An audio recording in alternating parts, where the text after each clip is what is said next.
అందరికీ నమస్కారం. ప్రపంచ కవితా దినోత్సవం సందర్భంగా ఒక చిన్ని కవిత.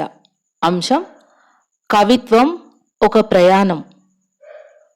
కవిత్వం గమ్యం కాదు, మనసు మొదలుపెట్టిన ఓ అంతులేని ప్రయాణం. కాలం తడిసి ముద్దైన జ్ఞాపకాల్లో, మౌనం వేసిన అడుగుజాడల్లో మనసు వెనక నడిచే అన్వేషణే కవిత్వం. అది అక్షరాల జలపాతము కాదు, అది ఆలోచనల ప్రవాహం. గుండె లోతుల్లో కొట్టుకునే అనుభూతుల అలల విరుపు. ఎవరూ వినని మాటలను వెలుగులోకి తీసుకురావడం, ఎవరూ చూడని ప్రపంచాన్ని కలలతో చిత్రించడం.